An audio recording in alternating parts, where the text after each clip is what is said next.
Hello, I'm Giorgio Rutelli, and tonight with us we have Sudha David Wilp from the German Marshall Fund and Jakob Kierkegaard as well from the German Marshall Fund. Sorry for my voice, I have a low voice tonight, but I will let my guest speak more. It's a good sign, it's a good omen for this interview. So you guys are here because the German Marshall Fund is preparing a report on European competitiveness, which is an issue that has, been central lately. We know that Ursula von der Leyen has tasked Mario Draghi with preparing, recommendations for the next Commission and the next Parliament that will, come after the elections in June. But you are, touring Europe and talking to stakeholders to gauge, to, listen to what the European countries, the single European countries are, doing and setting up to raise European competitiveness. So, Sudha, I will leave you the floor and to let us introduce a little bit your project and your work. Thank you, Giorgio, for having us today in Rome. As you mentioned, the German Marshall Fund is conducting this sort of pan-European landscape analysis about European competitiveness. You may ask why the German Marshall Fund of the United States would do such a thing. Well, we are an organization that strengthens transatlantic relations, and a strong Europe is a necessary component for a strong transatlantic relationship. And our eventual goal is to talk about how Europe and the US can, promote the prosperity that it's have enjoyed for the past 8 decades in the spirit of the Marshall Plan. And we're going to, at GMF, look at this idea of allied competitiveness. But in order to do that, we need the building block to get an idea of the European state of play. Thank you. Jakob, you are an economist and you have approached this issue, many times.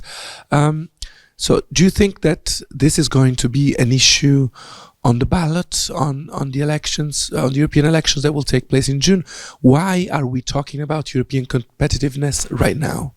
Well, I mean, it certainly is part of the political debate, but it is not a retail politics issue, right? You don't have a politician and go out and talk about national competitiveness with individual voters because they're going to look at the leader and go, what are you talking about, right? But I think what has happened in Europe is we've had the two largest economic shocks during this last European Parliament, obviously COVID and the energy price shock.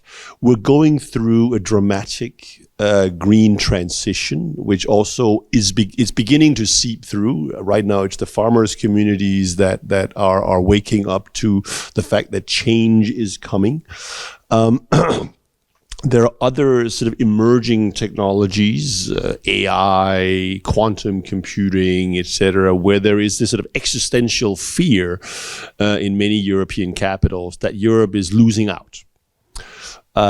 So that's why I think leaders are starting to think about competitiveness again, because of all these shocks we've suffered, because there is this perception that right now we're still perhaps lacking vis-a-vis the major technology companies from the United States, the new wave of Chinese electric vehicle producers, and it's not really clear what the strategy is going to be. And that's certainly why I think that the leaders tasked Mario Draghi with, coming up with a strategy. What should Europe do to strengthen competitiveness? And I think it's probably also, and these are one of the areas that I think Mario Draghi will really focus on, is what does competitiveness mean in a multipolar world, right? Because it's clear that when you have, major government undertakings in the United States, you have the recent last year's big subsidy law, the Inflation Reduction Act. In China, you've obviously subsidized industry and continue to subsidize industries for many years, whereas in Europe, well, we kind of lack the capacity to do that at a European level. Is that undermining overall prospects for European competitiveness or not? Those are some of the things that I think Mario Draghi will focus on. It's not necessarily what we have focused on, but it's, as I said, it's one of these issues that are driving this subject back on the agenda. Often when we talk about European competitiveness, we talk about very important reforms that need to take place at the European level, and about the capital markets reform, a fiscal community, a new fiscal reform. And in general, there are bigger issues on subsidies, on aids that are still not resolved by the institutional side of European Union. So do you think that the urgency of, being behind China and United States can now be felt, and can that change maybe some rigid positions that European institutional figures have had in the past, or even national governments, about changing the infrastructure and the architecture of Europe, and having a more active and more proactive Brussels that enters into industrial policies of single countries and creates strategies for capitals that maybe are not ready to give up on their power on that side? I think the short answer is clearly yes. I mean, we saw probably during COVID, right? I mean, we have seen the most activist move by Brussels, the creation of the Recovery Fund, which is the first common sort of big envelope of financing, of which part of it goes for digital transition, part of it goes for the green transition. I mean, all areas basically where there was a sense that there was a competitiveness aspect to it. There were to this. I mean, obviously it was done because of the response to COVID, but I think very clearly the way the money is intended to be spent is also to address the competitiveness issue in the longer run. And I certainly think that. Again, I mean, one of the ironies actually is that if you look at traditional competitiveness measures for Europe as a whole, trade balances, current account surpluses, etc., Europe is actually doing very well. The European aggregate European current account surplus is somewhere between 1.5% and 2% of GDP. It's actually heading to be larger than China's. In absolute euro and dollar terms. So it's important to recognize that it's not those types of metrics we should be looking at. It is very much, as you said, about using this issue to shift the institutional positions. I mean, as I said before, I cannot imagine that Mario Draghi would not propose that Europe needs to do more common spending, common projects at the European level, and of course with common funding behind it, because of the challenges that we face objectively from the green transition, certainly also on the defense side. We now have a major war in Europe where really I believe certainly, and I think many people in Europe believe that we need to get fully behind Ukraine. That can probably best be done through common funding. So we have challenges that can only be addressed at the European level. And when that's the case, well, then the funding should also be at the European level. And I think that's really where, as you said, a lot of it's well known that there are many member states of the EU, Germany and others, Scandinavians, etc., who traditionally oppose that. They're going to have to choose, especially when I think they get to read Mario Draghi's report. And in fact, Germany is going through a very delicate political and economic, moment, and I think that will have an impact on future positions in this regard. One last question, and you're both free to answer this one. The relationship with the United States. So, what a lot of people are asking is, will the alliance with the United States be as strong as it has been. For sure, President Biden has given a lot of importance to the European relationship and to restore, the Euro-Atlantic relationship. And but at the same time, on the other side, the IRA has been seen by some European countries as a move that says, okay, I need to take care of my economy, of my people, and then maybe we can discuss being coordinated on the green transition.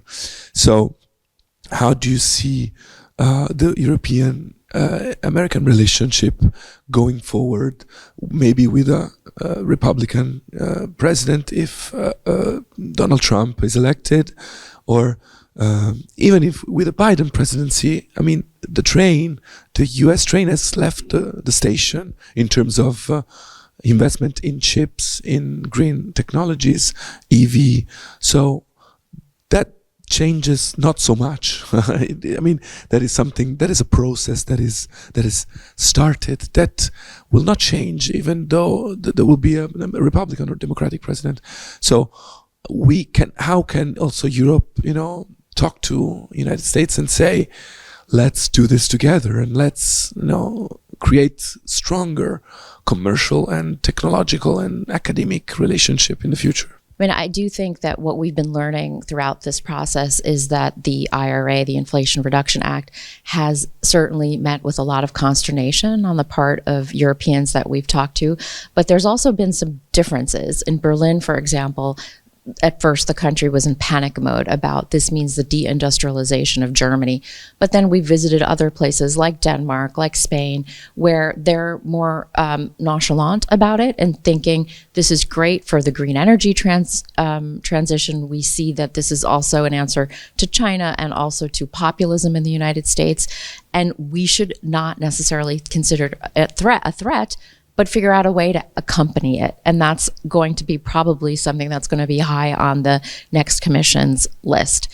So I do think that the IRA at first was met with a lot of disdain here in Europe, but Europe certainly has a place when it comes to the partnership with the United States on an economic level, talking about economic security. How do we do export controls, investment screening vis-a-vis China, but also the future technologies you talked about. I think it's important that questions about AI, quantum, biotechnology, I'd like standards to be put together between two regions with the same democratic values when talking about evolving technology. So I do think that there is room for cooperation between the United States and Europe. What happens if President Trump gets elected will certainly change the dynamics.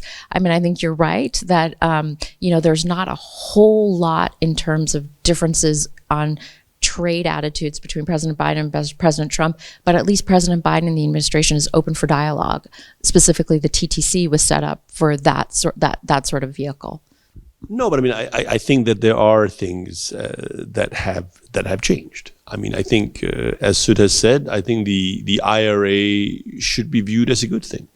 I mean, it's the first time that the United States federal governments commit real resources to the green transition.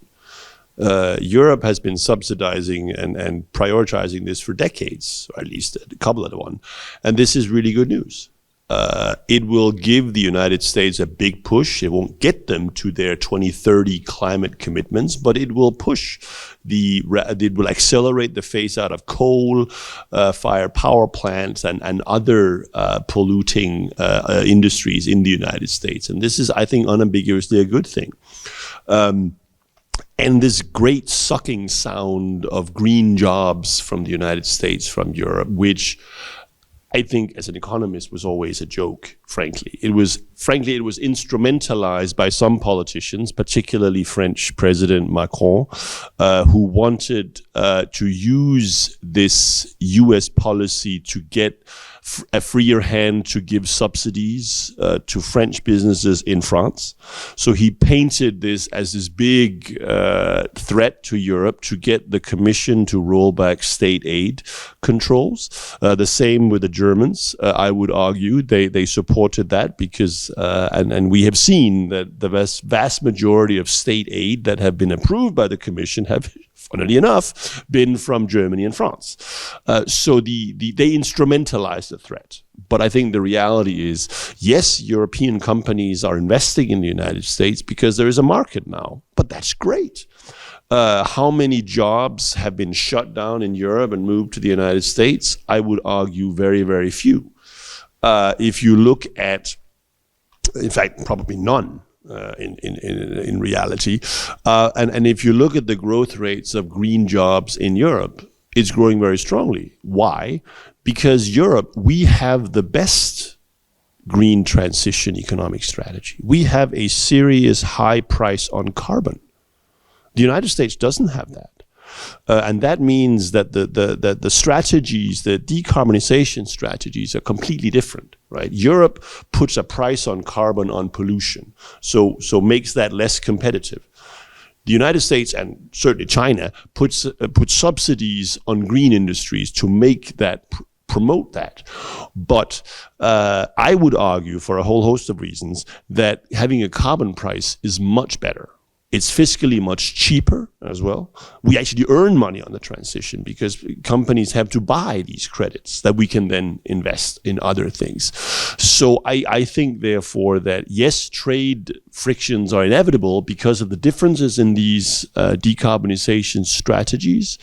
But I think also that Europe just needs to come to terms with the basic fact that Sud has said. There isn't a big difference in the trade policy of President Biden and President Trump. Why? Because the United States is a protectionist country. I mean, the majority in Congress is fundamentally protectionist. That wasn't necessarily the case 20 years ago. This is a very different political reality or trade reality. Doesn't mean that the TTC and other transatlantic initiatives cannot succeed, but it's a new political reality, or relatively new at least, that Europe simply will need to get used to. And then, of course, I am probably on the pessimistic side of what will happen to the transatlantic relationship if President Trump is reelected, because I think he will be devastating, absolutely devastating to fundamental institutions in the United States. And this will have important spillover implications for the rest of Europe, for the rest of the world, not least Europe, which relies obviously on US security guarantees through NATO. Well, thank you to Sudha David-Wilp, and thank you to Jakob Kierkegaard. Thank you for listening to us today, and see you soon on Formike. Thank you very much.